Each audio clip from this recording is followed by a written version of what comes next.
Today I will create a simple camera system to pan the camera when we put our mouse pointer on the screen's edge. A standard mechanism present in most of the real-time strategy games or an old-school isometric RPG title like Geneforge. Man, I'm old. Anyway, for the tutorial, I'm using Unity 6.2, but it will work just fine on older versions as well. And I will be using Unity's new input system. Now, without any further ado, let's get the video started. Okay, so I have the stylized environment scene which I've downloaded from the asset store. I will put a link in the description so you can download it, but it is just there for the aesthetics.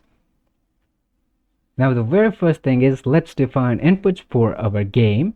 So for that I'm going to create a new empty folder. Let's call it inputs. And in here let's create a new input action map. So create input actions. Let's call it game input actions.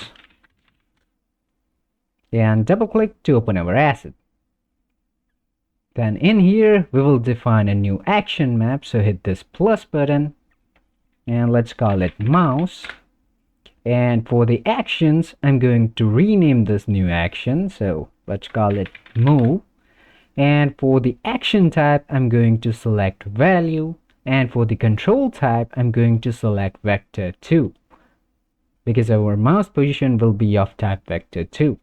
Then in our actions, let's define a new binding. So let's select this path and select our mouse and select this position. And this will be all our inputs for this project. So hit the Save Assets button and let's close this window. Then select our game input actions and select this Generate C# class. Then hit this Apply button.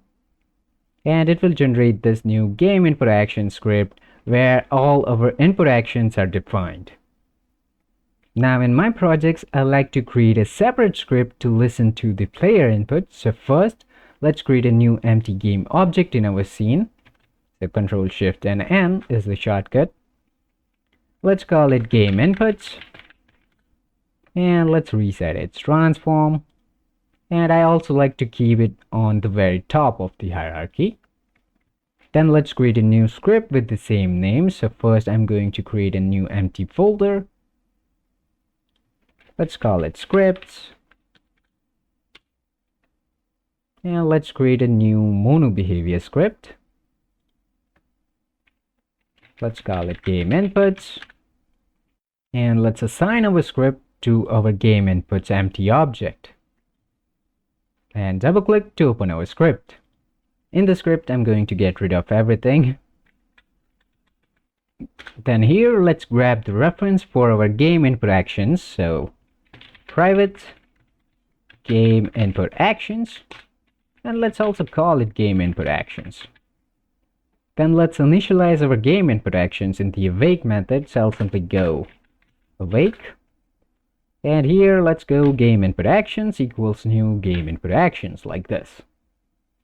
And now in our game input actions, I've created that mouse action map. So I have to enable it here. So I'll simply go game input actions dot mouse dot enable. So with this line, I will be able to use the actions defined in this mouse action map. Now, one important thing to notice, once you enable an action map like this, and after that, if this game inputs game object gets destroyed for whatever reason, for example due to scene change, then it will cause a memory leak. So it is a good idea to disable the action map in onDestroy method. So let's do that. onDestroy. And here I'll simply go game input action dot mouse dot disable like this. And now let's create a public method to read the mouse position. So for that, here I'll simply go public and it will return vector 2. Let's call it get mouse position. And here I'll simply go return game input action dot mouse, and our action was move, so dot move, and simply go read value of type vector2. And this will be all for our game inputs class. And now let's create a script to actually pan our camera. So for that, let's create a new mono behavior script. Let's call it camera pan. And I'll attach this script on my main camera itself. Like this. Then let's open our script. Then first, I'll get rid of everything here as well. Now here, first thing we need is the reference to our game inputs. So for that, I'm going to create a field. So private game inputs. Let's call it game inputs as well. And I will assign it from the inspector. So let's add a serialized field attribute here. Like this. Save. In Unity, select the main camera, and in the inspector, you will see this game input slot. Simply drag and drop our game inputs. Like this. Then in our camera pan script, let's first simply print our mouse position. So in the update, I will go vector2 mouse position equals game input dot get mouse position. Then I'll simply go debug.log mouse position. Like this.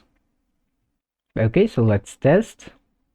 And here I will be in a way, so let me drag this console window here. So you can see that we are printing the mouse position. So at the bottom left of the screen, we will have 0, 0, and it will go up to the screen resolution at the top right. So currently this mouse position is going from 0, 0 up to my screen's resolution, but what I want is I want 0, 0 in the middle of the screen, and I want it to go from minus 0.5.5 to positive 0.5.5. So first let's make our mouse position to go from 0 to 1.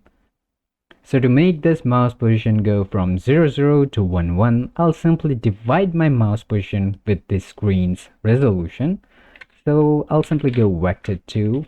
Let's call it screen UV new vector2. Then I'll simply go mouse position.x, and I'll divide it with screen's width. So simply go screen.width, and mouse y divided with screen.height. Alright, now instead of mouse position, let's print screen UV. Okay, so at the center of the screen, it's printing 0.5.5, and if I put it bottom left, yep, it's printing 0, 0, and if I put it to top right, it's printing 1, 1. So our logic is working. Alright, now I want my screen UV to go from minus 0.5 to 0.5 instead of 0 to 1. So for that, I can simply subtract 0.5 from both our X and Y components. So I'll simply go minus 0.5 minus 0.5. And by the way, I wrote it like this to avoid a new vector2 call here, like this, minus new vector2 0.5.5, so that the garbage collector will have to work a little bit less. Anyway, let's test again. So you can see that in the middle of the screen we are printing 0, 0, and at the bottom left it's going minus 0.5, and at the top right it will be printing 0.5.5. And now I will simply check if my mouse position is less than some threshold, and based on that I will move my camera. So we no longer need to print this screen UV, and I'll create a new constant float. So private constant float, let's call it edge threshold, and let's set it to 0.45f. Then in the update, I'm going to create a move vector. So vector3, because our camera is in 3D space, and we will move it on X and Z axis and not up down. So simply vector3 move, and let's set it to 0 initially, so vector3 dot 0. Then here I'll simply check if screen uv dot x is less than negative edge threshold. If so, I will simply go move dot x equals -1f. By the way, for a single statement if, I like to write it like this. Then again, let's check if screen UV's x is greater than positive edge threshold, then simply go move dot x equals 1 like this. And we will do the same thing for the vertical axis. So again, if screen UV dot y is less than negative edge threshold, then this time go move dot z equals -1f. Then again, if screen UV's y is greater than edge threshold, then move dot z equals 1. And now we have our move vector. Based on that, let's simply move our camera. And this camera pan is sitting on our camera, so I can simply go transform.translate and pass in our move vector. And let's also make our movement frame independent, so simply multiply it with time.delta time. And to control the pan sensitivity, let's create a new serialized field. So here simply go serialized field, private float, move sensitivity or move speed, and let's default it to 10. And let's multiply it here. So move speed. Now one instructive thing, this move is a vector 3 and these two values are float. So when we write it like this, it will go over vector 3 multiply float. So this time.delta time will multiply with all three components of our move vector. So that's 3 multiplication. And the result of that will be vector 3. And it will again multiply with this move speed. So total 6 float multiplication. So if I write it like this,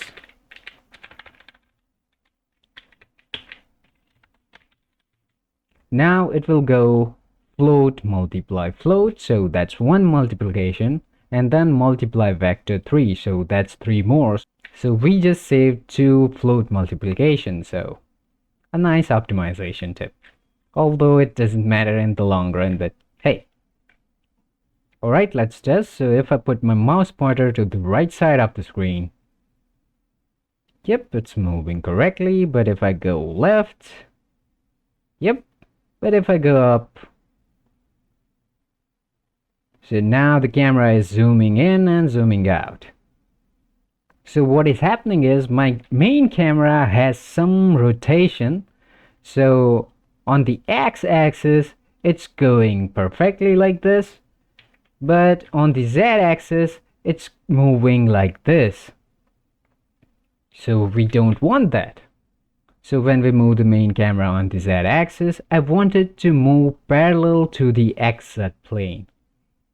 So our logic would work just fine if there was no rotation on the x-axis. So our camera would work just fine in the z-axis as well. Now there's a million ways to fix this, but I'm going to rotate the move vector based on the y rotation of our camera. So in our script here, I'll go move equals, and then I'm going to create a quaternion based on our camera's y rotation. So I'll simply go quaternion.euler, then on the x pass in 0, then for the y I'll go transform.euler angles.y, so our camera's rotation, and for the z I'm again going to pass in 0. And now I can rotate my move vector by simply multiplying it with the quaternion like this. And it's a good idea to normalize the move vector as well, so that when we move diagonally, the speed will be consistent. And then in this translate method, I'm going to pass in new parameter called space. So space.world. So this simply means move our camera relative to the world space. Alright, let's check. So to the right, yep, left, up, down to the diagonal. So yes, our logic is working. Pretty cool. And there we have a nice camera pan system. Hope this was useful. And now as usual, like the video, share, comment, subscribe. Check out my Patreon. That's it from me, and I'll see you in the next one.